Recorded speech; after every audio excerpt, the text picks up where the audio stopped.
Hi, my name is Rachel. Welcome back to another YouTube video. I'm really excited about this video because I'm going to be doing my full home gym tour breakdown. I'm also currently in powerlifting competition prep. I'll be 11 weeks out at the start of this video, 10 weeks out at the end of this video.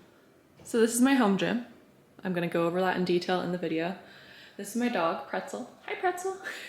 We literally go from baby play area, living room, right into the home gym, and that's my front door. So we have lots of stuff going on, but perfectly made use of the 120 square foot of the home gym.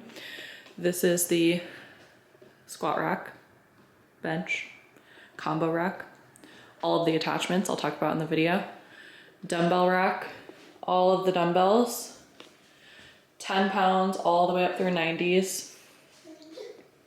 We have all the plates, enough 45s to go up to 405, and then a couple sets of 25, a couple sets 10, 5s, etc. And then all of the cable attachments. Nice, effective use of space there. Not the most organized, but this is the best that I can do because I can't really bolt anything onto the wall. Got a bunch of attachments like dip attachment, safeties, safety bar squat, cable tower. So yeah, I'm gonna talk about all of that in this video. Oh, also can't forget the benches, adjustable incline bench, and the Rogue bench. Let's hop into it. Starting with my home gym tour, and I'm also going to be doing a full upper body workout in my home gym so you can kind of get the feel of what it's like to work out in my home gym as I'm talking about it. So first things first, when I was pregnant, I knew I wanted a home gym because, you know, you never know when you're gonna have time to work out as a new mom if you're breastfeeding. A lot of times at the beginning you're cluster feeding, you don't know when those feedings are going to happen. You don't really have a set schedule. So sometimes I was doing a 30-minute workout here, a 30-minute workout there, another 30-minute workout somewhere else. Sometimes, you know, she's down for a nap and then she wakes up and then I have to nurse her back to sleep and then I can come down and finish her workout. Versus obviously if you're at a gym, you're not going to be able to have the luxury of doing that. You're going to have one take to get it done. And if you don't get it done, you know, that's what it is for the day, and that's fine too. You did something, that's great. But anyways, having a home gym, highly, highly, highly recommend if you're a parent. Getting into everything with my home gym. I'm gonna try to go as fast as possible, but starting with the space, I have a 12 foot by 10 foot space inside of my house, and it is underneath carpet. So I needed to make sure I have something hard and sturdy to put rubber gym tiles on top to where you're not, you know, moving around as you're squatting. You don't wanna be having any indents in the floor. You need to have something hard and stable and sturdy, because obviously that is a safety hazard and you're also just not gonna be able to lift a lot of weight if you don't have that in place. But I wanted plywood or something very similar. I actually ended up getting something called MDF from Lowe's, and you can get them in 4x8 sizes and you can get them trimmed down if needed. So I got 4x8, 4x8, 4x8, and then I got another piece that was sectioned off into quarters. So I was able to put a 4x2, a 4x2, and a 4x2 to perfectly fit the 12 by 10 foot space. And then on top of that, I had some rubber mats from Home Depot. They're called Survivor Sport Floor Eco-Lock Isometric Gray, and they're 2 feet by 2 feet, and then they're 0.3 inches thick. I also don't think I mentioned this, but the MDF was 3/4 inch thick. A little bit more cost effective than plywood and also thicker, so it's nice and sturdy, a lot sturdier than I think even plywood would be, but plywood or anything similar to that would definitely work for underneath those rubber tiles. And then obviously you can get as many pieces of those mats from Home Depot as you need, but highly recommend having a nice flooring because it's gonna make you feel like you're in a home gym. It's a nice transition from, you know, going on my couch watching TV to, oh, I'm in the gym now. I see the flooring, I see everything, it's all set up, and I'm ready to go. Now moving into the actual equipment and how you're gonna get everything done in your lift. So I'll start with the big purchases and the things I would recommend splurging on, and then I'll also talk about some of the things that I don't think you need to spend that much money on and you can still get just as good of a workout in. So obviously I need a combo rack. I'm a power lifter. I need to be able to squat, I need to be able to bench, I need to be able to deadlift. I typically will deadlift in the actual gym just because of my space. I would have gotten a deadlift platform if I had more space, but because I don't, I still can RDL here comfortably, but I'm not gonna be doing heavy deadlifts on top of my MDF flooring and mats underneath carpet. I just don't think it's sturdy enough. I mean, you could, you just have to be very careful with the landing of your deadlift. But anyways, I wanted to make sure I had my squat rack very, very versatile. I wanted to make sure I was going to be able to squat, bench, deadlift, all the things. I also wanted to make sure I had options for attachments. So if I wanted to do dips, I want to do pull-ups, I want to have landmine attachments, anything that I wanted to have attached into my squat rack, band pegs, you name it, I was going to be able to have. Nursed her back to sleep, so now time to get back into my workout. Perfect timing, right after bench, now time for accessories. So I've already interwoven all of my bench sets for the day. I had a top triple at 135 pounds, and then I had 2 back off singles at 145 pounds to practice my positioning, getting ready to do heavy singles again, starting to reacclimate my body for that. And then if you're wondering why I'm barefoot, again, it was that segment before. I nursed my baby back to sleep, so I had to go upstairs, took off my shoes, and then got right back into my workout. So again, that's the benefit of having a home gym. You can start as stop as you please. Your workouts don't have to be perfect, but eventually you'll get it done, and just having the space, having it right there makes it easy. There's no excuses to ever miss any workouts. Speaking of, literally at this moment, she is waking up from her nap. So I'm just going to finish this segment. These are my dips. I did 15 reps and I was really happy with how that went. And then my back off sets were just sets of 12 and then 10 for the next 2 sets. I'll show the rest of the workout later. For the squat rack. So I went with the Rogue squat rack. I'm going to get the exact name pulled up just so if you're interested, you can purchase it as well. It is called the Rogue R3 Power Rack, and I went the short version just because if I'm doing pull-ups, I don't want to have my head super close to the ceiling. So if you're in a garage, get the standard version. Even inside my house, I would be able to fit this full version. They're the same price, so it really doesn't matter. I like the short version. I think it's perfect for being inside of my house, and even if I had a garage gym, I like the short version for that as well. The pull-up bar is built in. I did get the dip attachment. It is called the Rogue Infinity Matador, and then the landmine attachment is just called landmine single.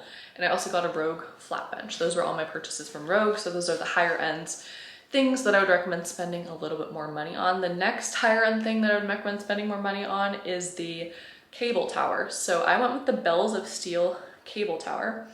It is simply just called the cable tower. It has a weight stack of 210 pounds, 80.75 inches, and I went without the upright. So you can actually physically say, I'm gonna do 20 pounds, I'm gonna do 80 pounds, I'm gonna do 110 pounds, and you can actually take it out, plug it in. They also have an option, if you want, you can do a plate loaded tower. But I think if you have the money, if you wanna spend, if you wanna splurge, just it's worth the few extra $100 to get the one that actually has all the plates loaded up. One thing I will say, neither my squat rack nor my cable tower are bolted into the ground. They're perfectly stable and sturdy. Nothing even holding down the squat rack. Even when my husband is squatting over 400 pounds, it's still stable and sturdy. It doesn't budge, it doesn't move at all, as long as you're not doing anything crazy and like racking it in, bouncing it, doing anything weird. The cable tower, we do have it 70-pound dumbbells on top of the other end, so that it doesn't, if you're doing like a face pull or something where you're standing back further, it's not gonna be moving and budging. So you definitely do have to have something laid down if you're not bolting into the ground.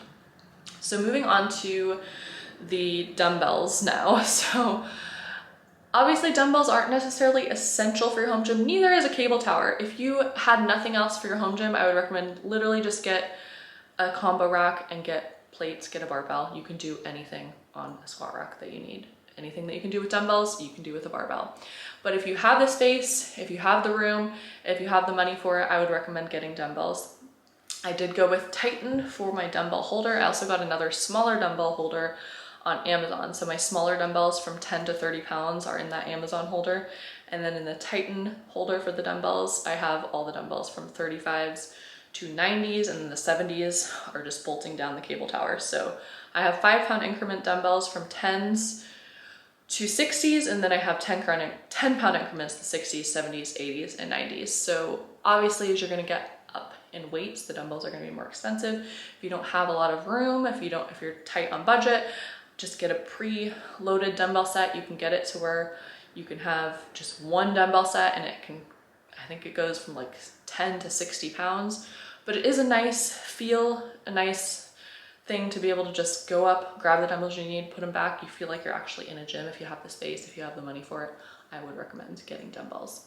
I did not talk about the plates yet. The plates, also something you do not need to splurge a lot of money. The tower was from Titan, and I got all my plates from either Dick's Sporting Goods or Walmart. Dumbbells all got from Walmart as well. And they're nice, They're nice enough quality, they're great, they get the job done. And my barbell I got from Dick's during COVID. I actually got a set where it was the barbell and then it was 210 pounds of plates, and then I got some dumbbells from Dick's. So everything else was from Walmart though. And then I also got a safety bar squat from Titan, and I got the safety bar squat holder from Titan as well. I also have an incline bench from Titan, so it's an adjustable bench where you can go up and down if you don't have enough space. Again, I mentioned I already have a Rogue flat bench. You don't need to have a flat bench and an incline bench. I like having both because I think that the Rogue flat bench is really nice and sturdy for benching, but pretty much everything else I use the adjustable Titan bench for. Moving on to my cable attachments. All of my cable attachments are literally just from Amazon. I have everything: the rope, the lat pull down bars, the single arm row attachment, the glute kickback band, you name it, I have everything. I have foam rollers, I have a dip belt, pull-up belt, I have a push-up, deficit push-ups, anything that I need, any small accessory I have in this cable tower stand that I also got from Amazon. And then I also have my band pegs for my squat rack there as well. But I think that's pretty much it. Again, I would recommend splurging on your combo rack and on your cable tower if you have the space and budget for a cable tower. But the plates, the dumbbells, the barbells, you don't necessarily need to spend that much money on. My next purchase for my home gym is definitely going to be a barbell that is for competition standard, just because it's nice if you have the budget for it, if you can get it. It's nice to have a barbell, but really if you're going into a commercial gym, they don't have the best barbells anyways, they don't have the best plates. Literally just get something that's gonna be cost effective. You wanna have something safety wise, you're gonna be splurging on a squat rack that's gonna be nice, that's not gonna be breaking down. My first squat rack that I got was literally from Walmart during COVID, and that's just because that was all that was left in the market because everything had already been purchased out. But that's pretty much everything for my home gym. I think everything I got was under $5,000. I did mention the cost for the big purchases. I'll probably screenshot the cost for all of the dumbbells and the plates if I can find it. But yeah, that's pretty much everything. I really like my home gym. I'm really happy with how it all came together. And honestly, every square inch of the gym is used to how I want it to be. Like I couldn't think of anything else that I would need for my home gym. Obviously, if you had more space, maybe you can get a leg press, hack squat machine, maybe you can get a belt squat. But honestly, I have everything that I could need. All of my workouts that I need, I could get done in my home gym, which is awesome. But anyways, let's just go ahead and hop into the rest of the video. This is a very monumental day because this is the very first time that I've literally gotten to do an entire home gym workout pretty much without interruptions. After my bench, I nursed my baby back to sleep, but then I came back in and she's literally still going, still sleeping. Almost 2 hours in. This is a record. Usually it's 38 minutes and then she's up, she will not go back to sleep, and then I either finish the workout with her or I wait till the next nap to finish.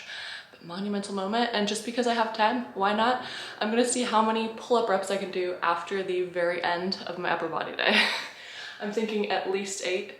If I get 9, I'll be really happy. If I get 10, I'll be shocked.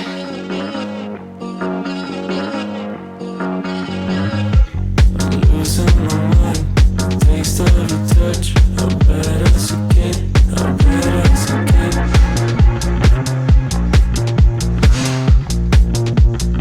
I think I'm losing my mind, wasting my love, how bad as a kid, it's trying to forget. Wasting my love.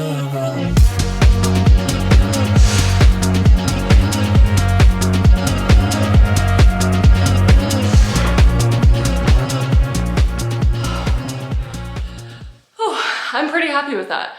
Honestly, the most I've gotten since pregnancy has been 10 reps, just like at the beginning of my workout, right after bench. I'm like out of breath from that. Maybe in the future I'll do like talking through workouts once she's more consistently napping through them, because usually I'm trying to rush through my workouts as fast as humanly possible because I'm like, I might have to do these seated rows while single arm holding my baby in the other arm, but I don't know why I'm so out of breath. I'm running too now. Yeah, anyways, on to the home gym tour. And shout out to my husband because he was the one who assembled everything in the home gym so I didn't have to. I did all the research and planning, and he did all of the hard work and labor into assembling the home gym. But anyways, I talked so much about my home gym tour that I didn't have enough time to go into my breakdown of my training week. So I'll save that for next week's video, but I will say that this week bench was probably my most exciting lift, and I dialed back the squat and deadlift intensity. So next week will probably be more exciting because it is week 4, and typically that's when you're exhibiting the most strength. So I'm excited to see what I can pull off this next week before ending the training block. And then I think the week after that is where it's really going to get more serious into competition prep, where I'm going to have to dial in my mindset and really start lifting some weights that are probably going to be a little bit scary because I haven't hit them in some time. But it's better to get that mindset dialed in when you're in competition prep than obviously saving it for the day of the meet and approaching weights that you've never done or never even close to. So as you get closer and closer and closer, that's when the number of reps you're doing goes down, and that's where the intensity, the weights that you're lifting, goes up. So I'm excited to break that all down in the next video. Hopefully I've been able to overlay some of the lifts from this week as I've been talking about this. But anyways, that is all for today's video. I will see you next week for another video. Let me know if there's anything else you want me to talk about, but I will see you there. Have a great rest of your day. Bye.